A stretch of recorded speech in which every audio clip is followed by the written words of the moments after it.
It's a company that builds software that tells massive corporations where their cash is sitting across dozens of countries. This is the next step as a takeover of legacy finance infrastructure. GTreasury connects over 13,000 banks. It processes $12.5 trillion in payments every year, and over 1,000 companies across 160 countries trust it to manage their money. So why does a blockchain company want this? Well, here's the problem that Ripple sees. A corporate treasurer with cash scattered across 30 countries can't get a clear picture of where their assets are sitting without waiting a long time. And if they're moving that cash, it's even worse. A wire from the US to Asia takes 3 to 5 days, fees eat 3 to 7% of the transfer, and through the whole process, nobody knows exactly where the money actually is. Blockchain settles in seconds, works 24 hours a day, and costs almost nothing. But you can't walk into a Fortune 500 company and tell the CFO to rebuild everything around blockchain. These organizations have compliance requirements and deeply embedded systems. GTreasury solves that problem, and it's already installed, finance teams trust it, and the workflows are built all around it. So Ripple didn't just buy technology in this case, they also bought the relationships and the embedded access. The smart part about this is that Ripple isn't forcing anyone to abandon traditional banking. GTreasury will still connect to SWIFT and ACH, but it also connects to blockchain rails, and treasurers can choose which one they want to use based on the situation. For a routine domestic payment,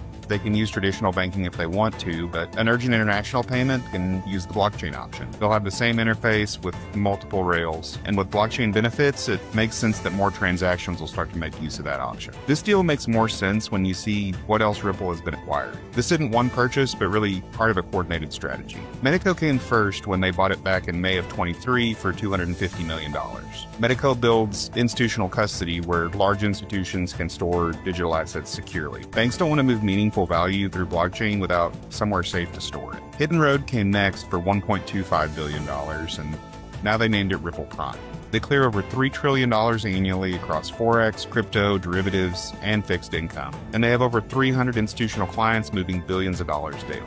RLUSD, which is Ripple's stablecoin, now works as collateral across Ripple Prime's products, and institutions can use stablecoin holdings across leverage, trade derivatives. They can also earn yield on capital that would otherwise sit idle. And then they also acquired Rail in August of 2025 for $200 million.